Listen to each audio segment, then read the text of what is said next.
Bismillahirrahmanirrahim. Assalamualaikum warahmatullahi wabarakatuh. Pada kesempatan ini saya akan mengemukakan pemahaman-pemahaman alternatif yang merupakan hasil kajian pribadi yang mungkin dapat dijadikan bahan pemikiran atau bahan ijtihad atau mungkin menjadi materi diskusi atau bahan obrolan dan lain-lain yang mungkin mengandung nilai kebaikan dalam beragama kita.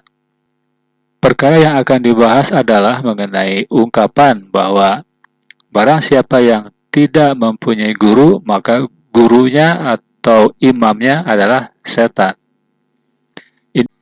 Ini memiliki kesan tujuan yang baik, tapi vonisnya terkesan mengerikan lah atau merupakan tuduhan keji, begitu kira-kira. Kalimat ini sering diungkapkan para ustadz dalam ceramah-ceramahnya. Kita perhatikan salah satunya.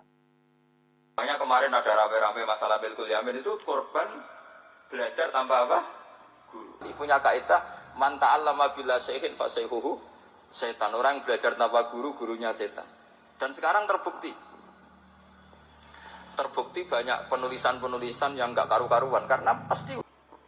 Nah, mereka itu sebetulnya orang-orang yang masih kosong ketika kita bilang dalilnya pakai guru ya Fatihah itu ihdinas siratal mustaqim siratal ladzina an'amta 'alaihim. Jalannya mereka yang telah engkau beri nikmat. Nah, karena kalimatnya adalah an'amta yang telah engkau, maka kemungkinan terbaik memang niru orang yang sudah meninggal. Karena terbukti husnul khotimah tidak terkontaminasi macam-macam. Tapi kalau niru yang masih hidup itu kan nggak ada jaminan nanti stabil enggak. Karena ya manusia itu harus setelah terkenal terus setelah punya jabatan mungkin agak-agak rubah macam-macam. Karena sudah meluasnya ungkapan tersebut di masyarakat, sehingga kadang ada ustadz yang mengemukakan bahwa ungkapan tersebut sebagai hadis Nabi SAW. Padahal ini bukan hadis, bukan pula ayat Al-Quran. Kalimat ini pertama kali diungkapkan oleh ulama tasawuf, Imam Abu Yazid Al-Bustami. Saya tidak tahu apakah orang-orang yang menyebarluaskan kalimat tersebut mengkaji dulu atau tidak mengenai kesesuaian kalimat tersebut dengan syariat Islam. Yang saya kira walaupun kalimat tersebut bermaksud untuk memelihara kebaikan Islam, tapi tetap saja jalan yang ditempuh harus melalui jalan yang lurus, yaitu sesuai dengan Al-Quran dan hadis. Jika bertentangan, jangan ikuti. Jika makna kalimat tersebut benar, artinya sesuai dengan syariat Islam, artinya sesuai dengan Al-Quran dan hadis, manakala ungkapan tersebut dikatakan sebagai hadis Nabi SAW, itu masih mendingan. Walaupun demikian, tetap saja tidak boleh diyakini sebagai hadis, karena memang bukan hadis. Tapi jika ungkapan tersebut malah bertentangan dengan syariat Islam, maka itu jadi fitnah keji bagi Rasulullah SAW. Seakan-akan beliau mengajarkan ilmu yang salah, begitu. Oleh karena itu, dengan tayangan ini saya coba komentari semampu saya, barangkali bisa menjadi masukan kepada para ulama, para ustadz. Dalam Al-Quran surat Ibrahim ayat 4 difirmankan, Fayudilullahu may yasha'u wa yahdi may yasha'. Yang artinya kita lihat yang bercetak tebal, maka Allah menyesatkan siapa yang Dia kehendaki dan memberi petunjuk kepada siapa yang Dia kehendaki. Jika Allah menghendaki memberi petunjuk kepada orang yang belajar tanpa guru, itu tidak mustahil, maka orang yang meyakini siapa yang tidak mempunyai guru, maka gurunya atau imamnya adalah setan, akan menuduh bahwa ilmu orang yang Allah beri petunjuk itu ilmu sesat, karena ilmunya dari setan, karena belajar dengan setan, begitu. Sehingga kebenaran dari orang tersebut yang ternyata merupakan petunjuk dari Allah itu akan diabaikan. Jadi jelas ungkapan tersebut bertentangan dengan Al-Quran. Artinya bertentangan dengan kehendak Allah, begitu. Selain pada surat Ibrahim ayat 4 tersebut, pernyataan itu terdapat juga di Al-Quran surat Al-An'am ayat 39 dan ayat 88, kemudian juga pada surat Yunus ayat 25, kemudian juga pada surat An-Nahl 93, Al-Qasas ayat 56, dan Al-Fatir ayat 8. Berarti ini sering diulang-ulang begitu. Kemudian juga ada sebuah hadis begini. Sesungguhnya Allah mengutus kepada umat Islam setiap 100 tahun seorang mujadid atau seorang yang memperbarui untuk mereka interpretasi ajaran agama mereka. Ini hadis riwayat Abu Daud. Mujadid diutus setiap 100 tahun terus-menerus. Berarti seorang mujadid setiap periodenya hanya menyempurnakan sebagian pemahaman ajaran Islam.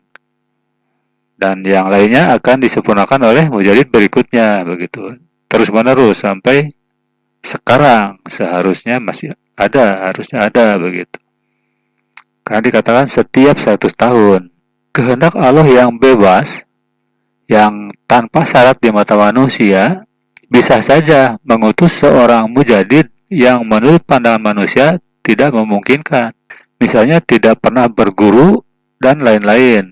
Tapi tiba-tiba beliau mampu mengungkap kebenaran pemahaman ajaran Islam yang selama waktu sebelumnya umat Islam keliru memahaminya. Jika kita meyakini bahwa barang siapa yang tidak mempunyai guru, maka gurunya atau imamnya adalah setan, tentu akan menolak mujadid tersebut. Padahal beliau benar-benar utusan dari Allah, begitu, mujadid. Jadi, ungkapan barang siapa yang tidak mempunyai guru, maka gurunya atau imamnya adalah setan, itu bertentangan dengan sifat Allah yang maha berkehendak atau irodat. Kemudian tadi disinggung juga mengenai keharusan berguru. Kita ingat surat An-Nas bahwa setan ada dari jenis jin dan manusia. Allazi yuwaswisu fi sudurin nas minal jinnati wan nas. Jadi mendapatkan guru pun masih memungkinkan. Mendapatkan guru merupakan setan. Jadi berguru kepada setan. Ekstrimnya begini, misalnya yang dikatakan kelompok Islam aliran sesat, mereka adalah sekelompok murid atau santri di bawah bimbingan guru setan itu. Setan dari jenis manusia, karena menyesatkan manusia dari jalan Allah dan Rasulnya adalah setan, begitu. Karena itu, jika memahami ayat akhir Al-Fatihah sebagaimana dipaparkan di video tadi, berisiko mendapatkan guru sesat. Padahal, ayat tersebut fokusnya kepada jalannya orang-orang, yaitu jalannya yang lurus. Jalannya orang-orang, bukan fokus kepada orangnya. Nah, mereka itu sebetulnya orang-orang yang masih kosong ketika kita bilang dalilnya pakai guru ya Fatihah itu ihdinas siratal mustaqim siratal ladzina an'amta 'alaihim. Jalannya mereka yang telah engkau beri nikmat. Nah, karena kalimatnya adalah an'amta yang telah engkau, maka kemungkinan terbaik memang niru orang yang sudah meninggal.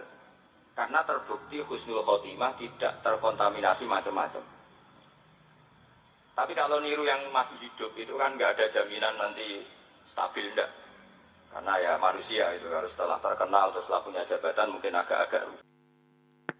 Dengan penafsiran seperti itu, maka berarti Al-Fatihah itu adalah doa agar kita dipertemukannya dengan seorang guru yang nantinya akan menyampaikan atau yang akan menunjukkan kepada jalan yang lurus, begitu. Jadi yang kita harapkan, kita akan bertemu dengan seorang guru, begitu. Kalau demikian, maka apa artinya Al-Fatihah itu diletakkan sebagai Fatihatul Kitab, begitu. Padahal jelas sekali kalimatnya bahwa Al-Fatihah itu adalah doa agar kita ditunjukkan kepada jalan yang lurus. Jalan yang lurus itu adalah Al-Quran dan Sunnah Nabi, begitu. Maka dengan penafsiran seperti itu, diharapkan bahwa kita mendapatkan petunjuk dari Al-Quran dan hadis dengan pemahaman yang benar. Biarlah Allah yang menunjukkan, yang membimbing, begitu. Jadi ketika kita membaca Al-Quran, penafsiran yang benarnya biarlah Allah yang menunjukkan. Ketika kita membaca hadis-hadis Nabi, biarlah Allah menunjukkan pemahaman yang benar, begitu.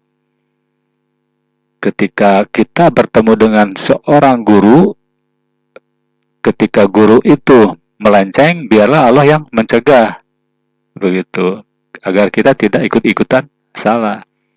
Ketika kita bertemu dengan seorang guru yang benar, maka biarlah Allah memberi hidayah kepada kita, begitu, sehingga kita mengikuti